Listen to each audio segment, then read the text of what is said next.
நிலவின் ஒளியில் உணர்வுகள் ஒளிகளாக வெண்ணிலா ராஜன் ஆடியோ நாவல்ஸ். சில நினைவுகள் மெதுவாக மனதை தழுவும், சில குரல்கள் இதயத்தை தொடும். அந்த குரல்களில் ஒன்றாக இன்றைய கதையை உங்களுக்கு சொல்ல வரும் நான் வானதி. வெண்ணிலா ராஜன் அவர்களின் காணுமிடம் தோறும் நின்றன் கண்ணினொளி தோன்றுதடி இந்த கதையை கேட்க இருக்கும். இந்த கதை உங்களுக்கு பிடிச்சா லைக் பண்ணுங்கள், மற்றவங்களுக்கு ஷேர் பண்ணுங்கள், உங்கள் கருத்துக்களை கமெண்ட் பாக்ஸில் கமெண்ட் பண்ணுங்கள். மேலும் இது மாதிரியான கதைகள் கேட்க வெண்ணிலா ராஜன் ஆடியோ நாவல்ஸ் யூடியூப் சேனலை சப்ஸ்கிரைப் செய்யுங்க. அத்தியாயம் 8. அடுத்த நாள் யாழ்னி அலுவலகத்தில் வேலை பார்த்து கொண்டிருக்கும்போது அதிதேவ் அவளை அழைத்தான். யாழ்னி, நான் கேட்ட டீட்டெயில்ஸ் ரெடி பண்ணீங்களா? சார் என்று அவள் புரியாமல் பார்த்தாள். நான் 5 years அக்கௌண்ட் ஸ்டேட்மெண்ட் கேட்டிருந்தேனே. சார் என்று எரிமலையானவள், என்னை எப்போ அந்த ஒர்க்கை முடிக்க விட்டீங்க? அதான் பழி போட்டு வெளியே அனுப்பிச்சிட்டிங்களே என்று அடிப்பட்ட குரலில் சீறினாள். அவள் குரலில் மாற்றத்தை கவனித்தவன், கமான் சீரப் யாழ்னி, அதை மறந்துடுங்க. இப்போ எனக்கு டீட்டெயில்ஸ் வேணும், ஸோ டூ இட் ஃபாஸ்ட் என்று கனிவான குரலில் ஆரம்பித்து இறுக்கமான குரலில் முடித்தான்.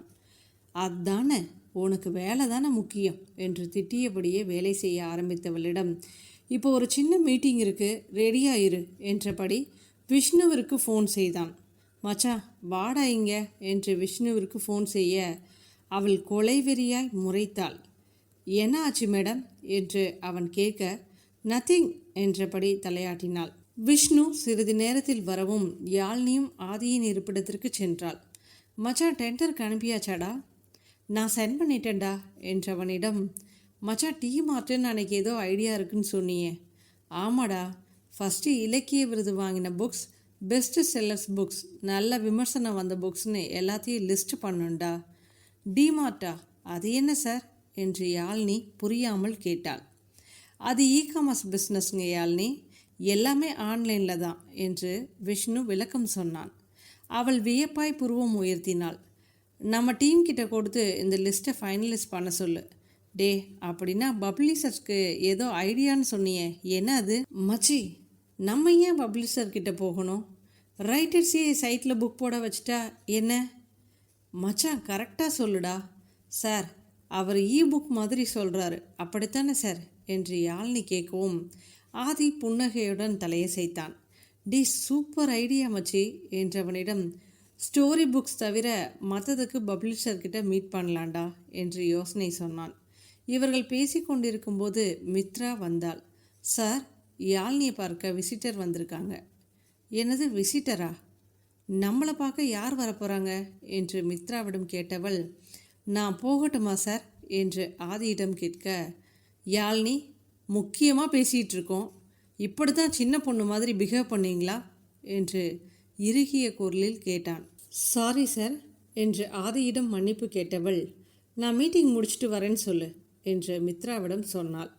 இவர்கள் இருவரும் பேசிக்கொண்டிருக்கும்போது விஷ்ணு மித்ராவையே பார்த்து கொண்டிருந்தான். மித்ராவோ தப்பி தவறி அவனுடைய திசை பக்கம் திரும்பவில்லை. அவனும் 2 நாட்களாக கவனித்து கொண்டிருக்கிறான். அவளை பார்த்தாலே மித்ரா முறைத்து கொண்டு சென்றாள். அவளோடு நின்று பேசவும் அவனுக்கு நேரமும் சரியாக அமையவில்லை. நீ பார்க்காம கூட போவியா? இரு, உன்னை நான் பார்க்க வைக்கிறேன் என்று அவன் யோசிக்க மித்ரா கதவு வரை சென்றவள் ஏதோ தோன்ற அவனை திரும்பி பார்த்தாள். அதை பார்த்ததும் விஷ்ணு முகம் ஸ்விட்ச் போட்டது போன்று பிரகாசமாகியது. மச்சி என்று 2-3 முறை கூப்பிட்டவன் விஷ்ணு என்று அழுத்தமாக கூப்பிட்டான். என்னடா என்று அவன் கேள்வியாக பார்க்க, கொஞ்சம் வர்க்கையும் பார்க்கலாமா என்று ஆதி நக்கலாக கேட்க, சாரி மச்சி என்று விஷ்ணு அசடு வழிந்தான். ஃபஸ்ட்டு இந்த டீட்டெயில்ஸ் சைட்டில் போடலாமாடா?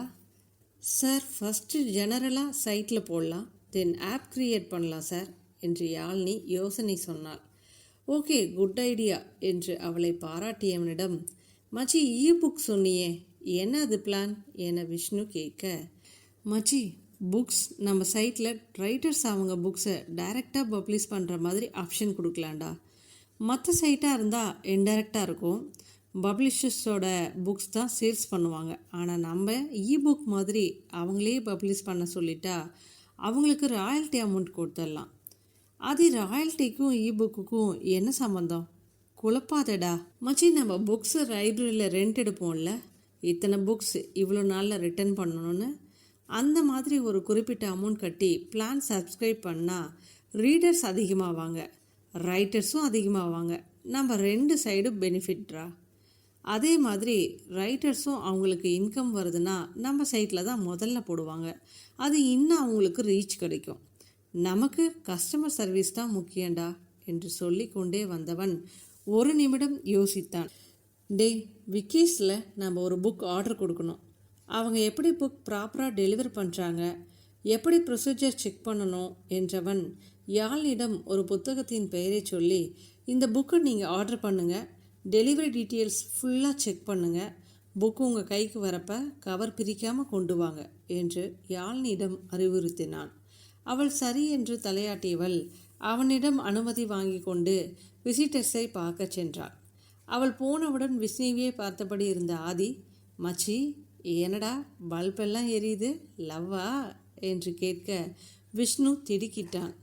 அது மச்சி, அவளை பார்த்தாலே சந்தோஷமாக இருக்குடா, அவள் கூடவே வாழ்நாள் ஃபுல்லாக இருக்கணும் போல இருக்கு என்று ஏக்கமான குரலில் சொன்னான்.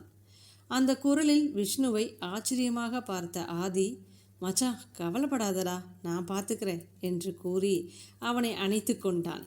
யார் வந்திருப்பார்கள் என்று யோசனையுடன் பார்க்க அங்கே சந்தோஷ் அமர்ந்திருந்தான். டே சந்தோஷ், நீ எங்கே இங்கே என்று சந்தோஷமாக அவனை கேட்டாள். ஆமாண்டி, ஏன் கேட்க மாட்ட? நீ டிஸ்டர்பாக இருக்கேன்னு ஆண்டி சொன்னாங்கன்னு ஃபோன் பண்ணால் நீ ஃபோனை கூட எடுக்க மாட்டேங்கிற. இன்றைக்கி ஆண்டி செல்லுக்கு கூப்பிட்டா நீ ஆஃபீஸ் போனதா சொன்னாங்க, அதான் உன்னை இங்கேயே பார்த்துட்டு போகலான்னு வந்தேன். நீ இந்த ஆஃபீஸில் தான் ஒர்க் பண்ணுறியா? என்ன ப்ராப்ளம், ஏன் ஃபோன் எடுக்கல? ஆன்ட்டி புலம்பல் தாங்க முடியாமல் தான் நான் ஆஃபீஸ்க்கே வந்தேன் என்று விசாரிக்க, யாழினி என்ன பதில் சொல்வது என்று யோசிக்கும்போது ஆதி வெளியே போவதற்காக வந்தவன் சந்தோஷின் பின்புறம் பார்த்துவிட்டு அவளை கவனித்தவன் கடுப்பானான். நம்மளை தவிர எல்லாத்துக்கிட்டையும் சிரித்து பேசுகிறா, உன்னை என்ன பண்ணுறேன்னு பாரடி என்று மனதுக்குள் திட்டியவன் யாழ்னி என்று கூப்பிட்டான். அவனின் குரல் கேட்டு திரும்பிய சந்தோஷ் அதிதேவை பார்த்து ஆனந்த அதிர்ச்சி அடைந்தான். டே மச்சான், நீ எப்படா இங்கே என்ற அதிர்ச்சியான குரலில் திரும்பியவன் சந்தோஷை பார்த்ததும் ஒரு நிமிடம் திகைத்தவன் பின் கட்டி கொண்டான். டே, நீ எங்கடா எங்க, நல்லா இருக்கியா? சார் ரொம்ப பிஸியாச்சே என்று விசாரித்தான். நான் யாழ்னி பார்க்க வந்தேன், அவள் என் கசின் சிஸ்டர் என்று சொல்ல இப்பொழுது யாழ்னி இருவரையும் வியப்பாய் பார்த்தாள். என்ன பார்க்குற யாழ்னி? ஆதி என்னோட க்ளோஸ் ஃப்ரெண்டு என்றவன் விஷ்ணு நல்லா இருக்கானா என்று விசாரிக்க, அவன் உள்ளே தான் இருக்கான், வா உள்ளே போகலாம் என்று அவனை கூட்டிச் சென்றான். யாழ்னி அவர்கள் பின் சென்றாள். டே மச்சி, சந்தோஷ் வந்திருக்காண்டா என்று கூற, மச்சி எப்படிரா இருக்க என்று விஷ்ணுவும் நலம் விசாரித்தான். நண்பர்கள் இருவரும் மாற்றி மாற்றி சந்தோஷை நலம் விசாரிப்பதை பார்த்தவள் குழம்பி நின்றாள். ஆதியின் சிரித்த முகத்தை அதிசயம் போல பார்த்தபடி நின்றாள். இவனுக்கு சிரிக்க தெரியுமா? நம்ம இவனை ரோபோன்னு தானே நினச்சோம் என்று அவள் ஆதியை கண் கொட்டாமல் பார்த்திருக்க, ஆதி யாழ்னியை கவனித்தவன், ஏன யாழ்னி சைட் அடிக்கிறியா என்று குறும்பான குரலில் கேட்டான்.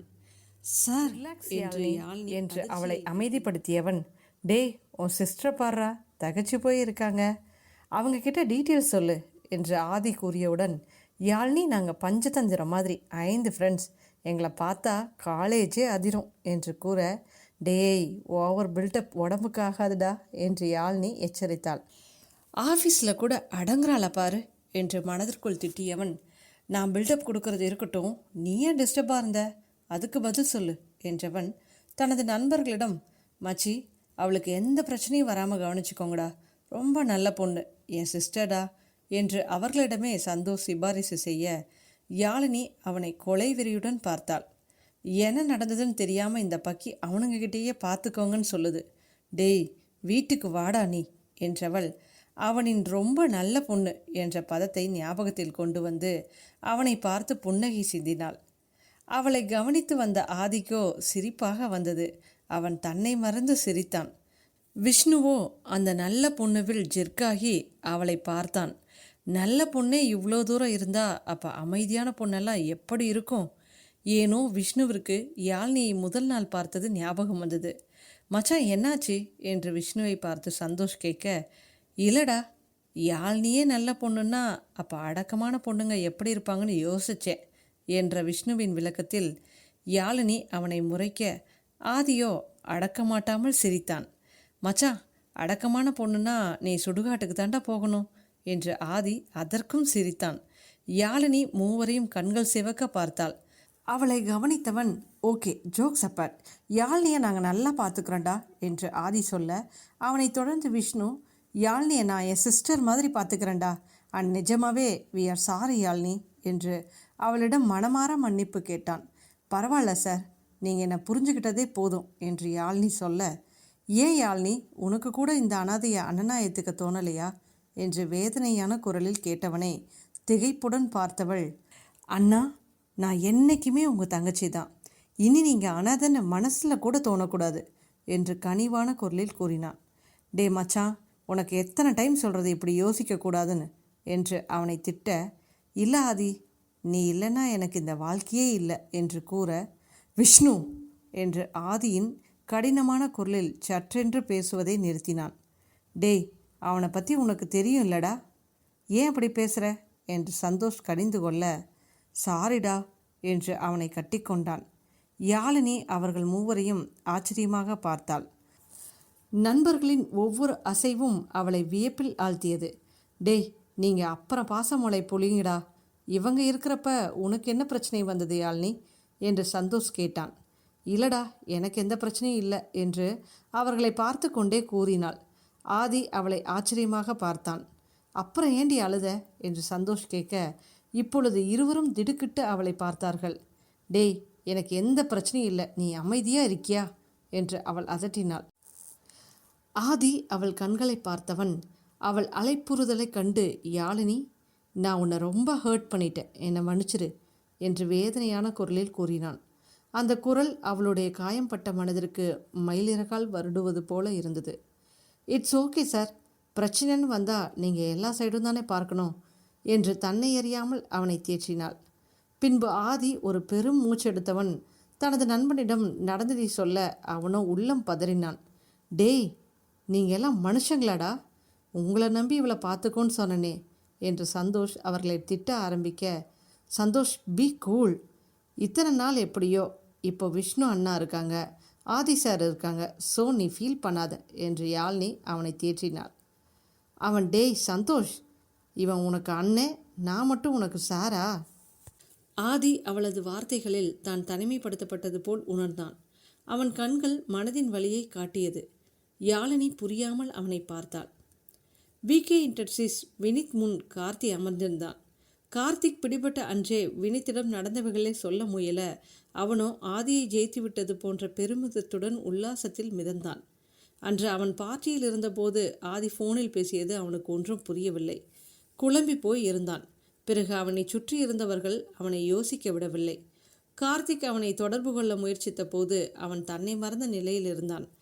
டேய் இனி ஒரு வார்த்தை பேசின மவனே உனக்கு சங்குதான் என்று அவள் ஆக்ரோஷமாக கத்த, மித்ரா அவளை கஷ்டப்பட்டு அந்த இடத்திலிருந்து கூட்டிக் கொண்டு வெளியே வந்தாள்.